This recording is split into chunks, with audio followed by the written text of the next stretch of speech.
नमस्कार।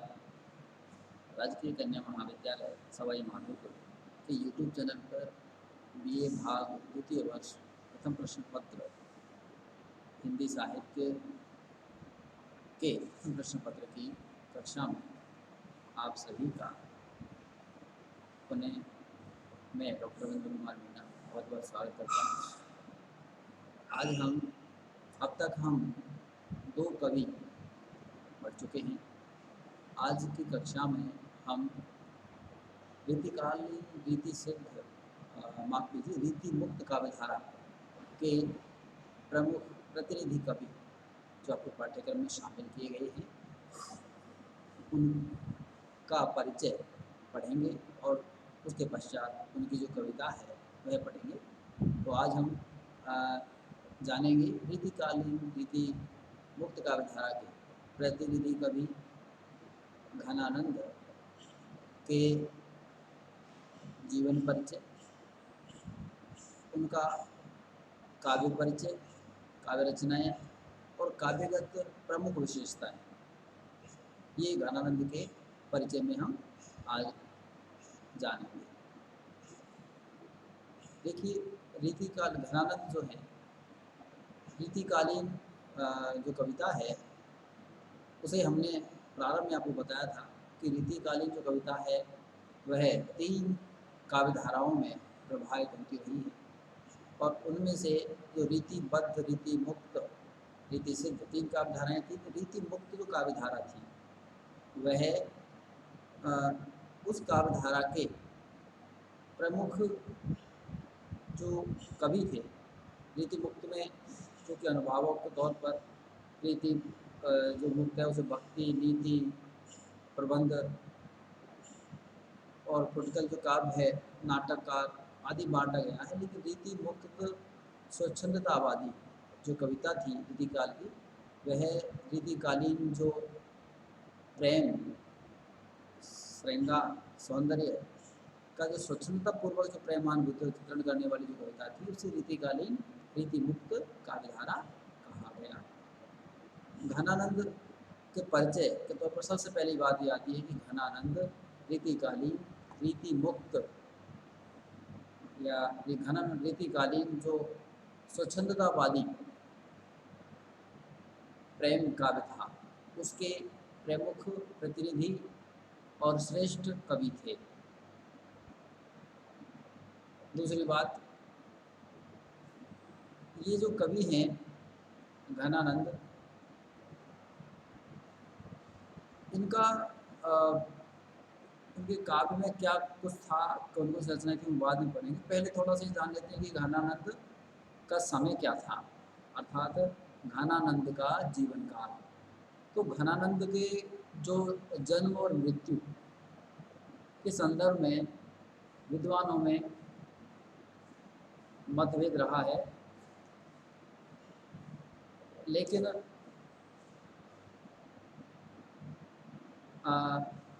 परवर्ती जो विद्वान है आचार्य रामचंद्र शुक्ल के पश्चात डॉक्टर नगेंद्र के जो ग्रंथ हिंदी साहित्य इतिहास लिखा गया उसमें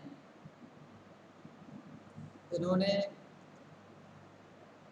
जो घनानंद का जीवन काल है, आचार्य रामचंद्र शुक्ल ने तो संवत 1746 के आसपास माना और जो विश्वनाथ प्रसाद मिश्र हैं रीतिकाल के आख्याता आचार्य हैं, उन्होंने 1746 के लगभग माना और देवसान 1796 संवत विक्रम संवत के आसपास माना।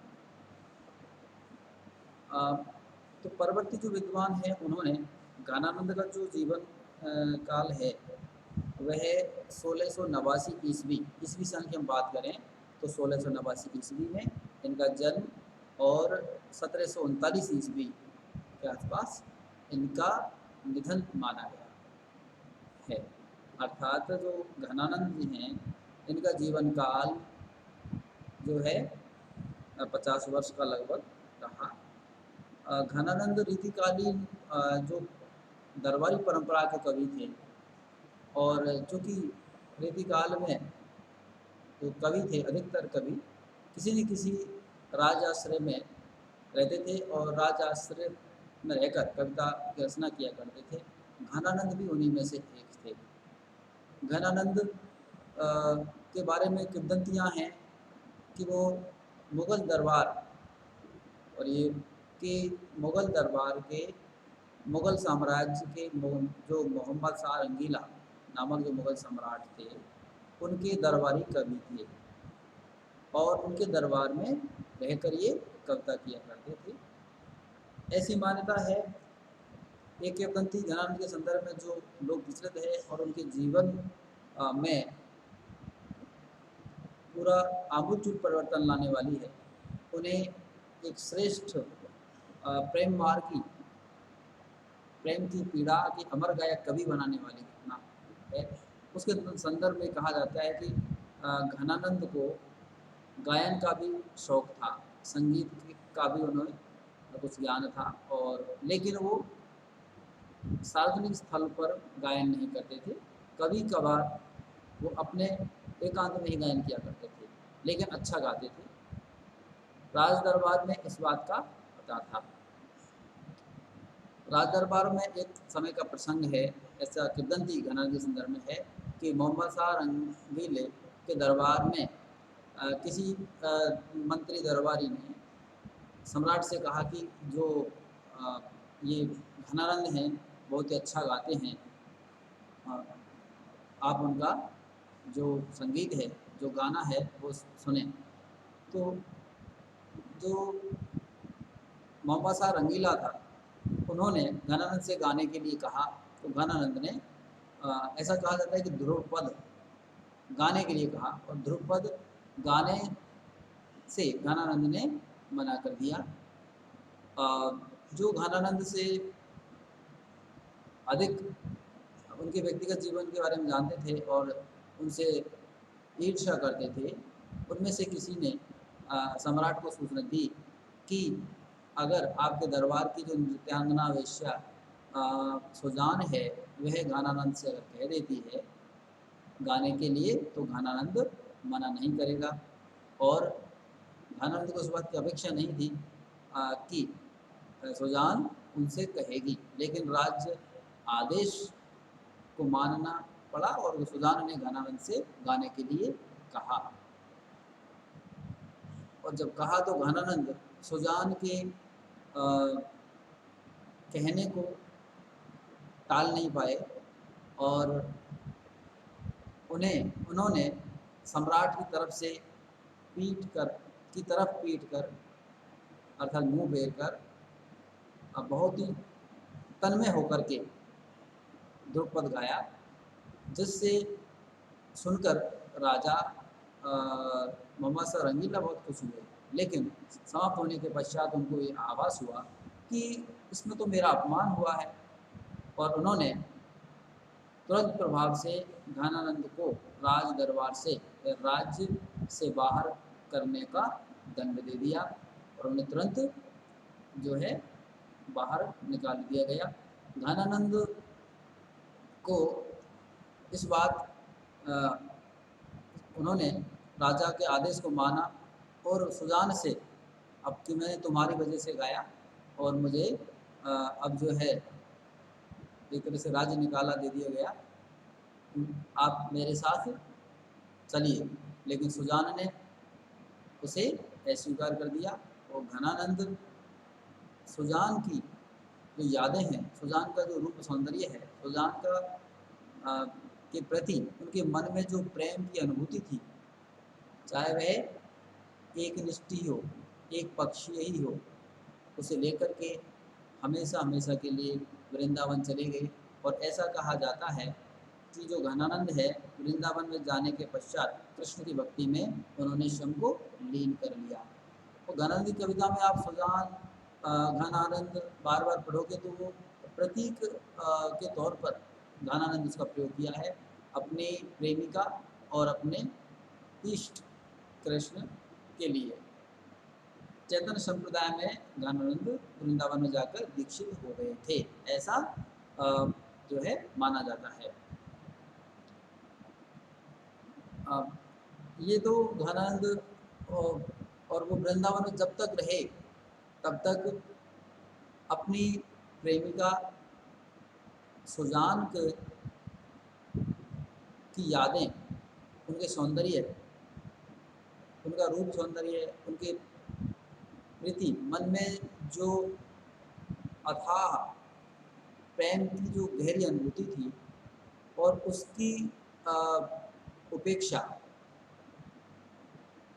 सुजान के द्वारा की गई, उस सुजान के प्रति जो विरह की अनुभूति थी, उसड़ने की जो अनुभूति थी, उसे घनानंद ने अपनी कविता में बार बार उस पीड़ा की जो अनुभूति है उसी का व्यक्ति घनानंद की कविता है। और इसलिए जो घनानंद की कविता है उसके संदर्भ में आचार्य रामचंद्र शुक्ल अपने हिंदी साहित्य इतिहास में लिखते हैं कि प्रेम मार का ऐसा धीर पथिक, जवादानी का ऐसा दावा रखने वाला ब्रज भाषा का दूसरा कवि नहीं हुआ। इस संदर्भ में रामधर सिंह दिनकर, जिन्होंने भी प्रेम पर बहुत अच्छे अच्छे काव्य ग्रंथ लिखे हैं, श्रृंगार पर उर्वशी जिसमें एक महत्वपूर्ण रचना उनकी है, तो उन्होंने लिखा है कि घनानंद की जो प्रेम की जो पीड़ा है उसे, उसकी जो अनुभूति है वह, उस अनुभूति की जो है वह हमारे हृदय के को जैसे फाड़ देती है, उसके टुकड़े कर देती है। ये गहरी पीड़ा की जो अनुभूति है उसकी अभिव्यक्ति घनानंद की कविता में देखने को मिलती है।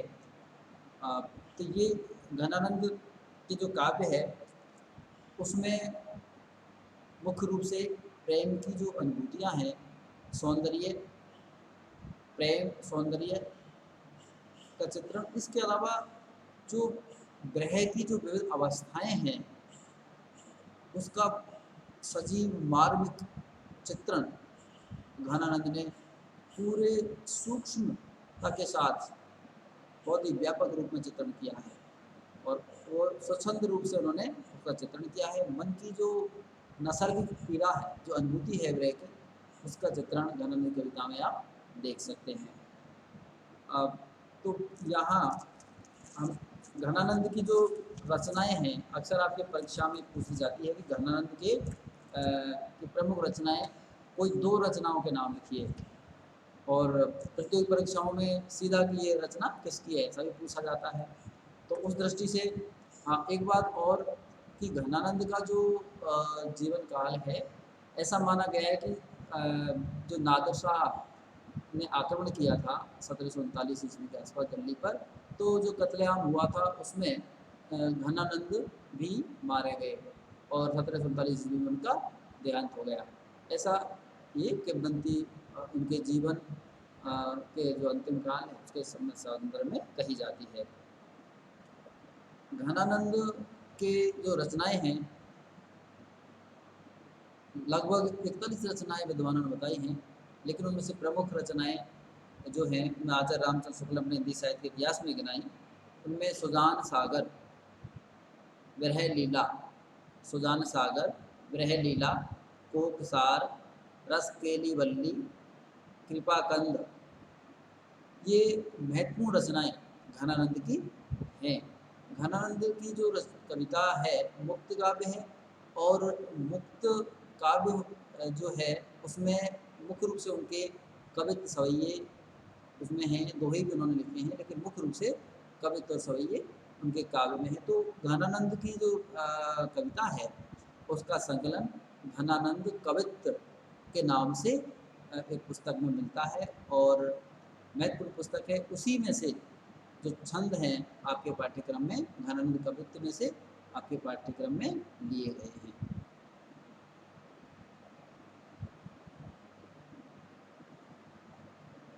घनानंद का जो नाम है, कहीं आपको आनंद घन, घनानंद घन, आनंद, अलग अलग तरह से नाम देखने को मिलेगा, और उन कविताओं में भी इस तरह का वो आनंद घन, घन आनंद, घनानंद, इस तरह का नाम देखने को मिलता है। तो विद्वानों ने इसका नाम जो है ये कविता के लिए नाम था, लेकिन यही प्रचलित रहा। जो विरह की जितनी अनुभूतियाँ हैं, विविध दशाएं हैं, उनकी जो व्यंजना है घनानंद की कविता में जितनी सूक्ष्म, मार्मिक, सजीव, विस्तृत रूप से चित्रित की गई है, वह अन्य किसी कवि में रीतिकाल में तो देखने को नहीं मिलती। और इसलिए प्रेम मार्ग का ये प्रवीण धीर अपने जो ग्रह की आग है उसको अंदर ही मौन मधि पुकार अजराम जी से कहा है कि वो मौन मधि पुकार उनके जो ग्रह की अभिव्यक्ति है उसमें देखी जा सकती है। घनानंद की जो कविता है सैद्धांतिक तौर पर हम कह सकते हैं कि ग्रह की अनुभूति उसमें है, उसका चित्रण है, सूक्ष्म मार्मिक रूप से चित्रण किया गया है। लेकिन ब्रजनिधि जिन्होंने घनानंद की जो कविता है उसका संकलन भी किया और उन्होंने लिखा कि घनानंद की जो प्रेम की पीड़ा है, जो अनुभूति है, उसको समझने के लिए, उसे अनुभूत करने के लिए क्या होना चाहिए कि वही व्यक्ति उसे समझ सकता है। उन्होंने ये जो एक कवित्य है वो लिखा, नेही महाब्रज भाषा प्रवीण वो सुंदरतानी के भेद को जाने, जो कि महान बहुत बड़ा प्रेमी हो, ब्रज भाषा में का अच्छा जानकार हो और सुंदरता सौंदर्य के जितने भेद हैं उनको बहुत सूक्ष्मता से समझने वाला हो। योग वियोग, जोग वियोग की रीति में कोविद और इस योग यानी श्रृंगार के जो दोनों रूप हैं, योग संयोग, संयोग और वियोग, दोनों को सूक्ष्मता के साथ वह जानने वाला हो, समझता हो। भावना भेद का रूप उठाने और विविध तरह की जो अनुभूतियाँ हैं उन अनुभूतियों को समझने वाला हो, उनके विविध रूपों को जानता हो। चाह के रंग में भीजो ही हो, दूसरे मिले प्रीतम साथ से मिला, इतना ही नहीं जानता ही नहीं हो जिसने कभी प्रेम किया हो और प्रेम के रंग में जो पूरी तरह से डूब गया हो, ऐसा व्यक्ति, ऐसा हृदय विसरे मिले प्रीतम शांति न माने, जिन्होंने प्रियतम और प्रियतमा के मिलने और बिछड़ने की जो आनंद है, जो खुशी है, जो पीड़ा है, उसको अनुभव किया। ऐसा हृदय घनानंद की भाषा प्रवीण सुसंध रहे, सुसंध सदा रहे, सो घनानंद जी के एक बद्य बखान है। और ऐसा व्यक्ति जो कि भाषा का अच्छा जानकार हो, विशेषज्ञ व्यक्ति हो, प्रवीण मतलब विशेषज्ञ, सदा रहे सुसंध और जो हमेशा मुक्त भाव से रहता हो, जिसमें किसी तरह का कोई पूर्वाग्रह नहीं रखता हो, ऐसा हृदय घनानंद जी के जो कविता है उसको समझ सकता है, उसका आनंद ले सकता है। अर्थात प्रेम की जो पीर है उसकी आंखों से घनानंद की कविता को देखा जा सकता है, उसे अनुभव किया जा सकता है। तो इसलिए हम कह सकते हैं कि घनानंद के जो कवि हैं प्रेम की पीड़ा की काव्य अभिव्यक्ति हुई है, सौंदर्य के विविध रूप है उनका चित्रण हुआ है और स्वच्छंद भाव से उन्होंने जो अनुभूति है प्रेम की उसका चित्रण किया है और प्रेम की पीड़ा है उसके इन्होंने इनके अपने काव्य में बहुत ही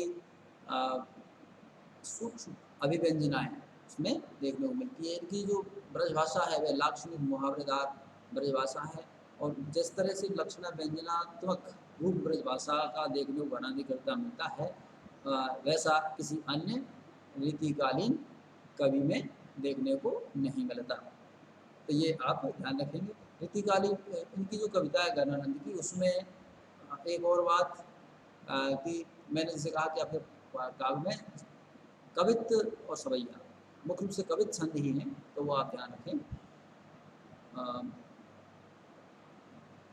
और एक और बात की जैसे मैंने कहा कि ये घनानंद चैतन्य संप्रदाय में विकसित हो गए थे, तो कृष्ण को आराध्य मानकर उन्होंने जो है इसको लक्षणात्मक या प्रतीकात्मक रूप से अपने जो प्रेम की अनुभूति है वो कृष्ण और राधा या सुजान के रूप को राधा कृष्ण का अपने आराध्य का प्रतीक मान करके उसके बारे में कविता की है, ऐसा भी कहा जाता है। लेकिन हम उसे शुद्ध रूप से प्रेम की जो अनुभूति है, विरह की जो पीड़ा है, उसकी अभिव्यक्ति वो भी बहुत ही सूक्ष्म मार्मिक स्वाभाविक सजीव रूप में की गई घनानंद की कविता में देख सकते हैं। तो इस तरह से जो घनानंद है उनके कवि रूप, उनके काव्य की प्रमुख सामान्य विशेषताएं, विषय वस्तु, अनुभूति पक्ष और व्यक्ति पक्ष, और उनकी जो रचनाएं हैं, ये कि किस काव्यधारा के कवि थे, इनके बारे में हमने जाना। अब इस संदर्भ, इसको पृष्ठभूमि को ध्यान में रखते हुए हम घनानंद की जो कविता आपके पाठ्यक्रम में है उसे अगली कक्षा से हम पढ़ेंगे। तब तक के लिए धन्यवाद।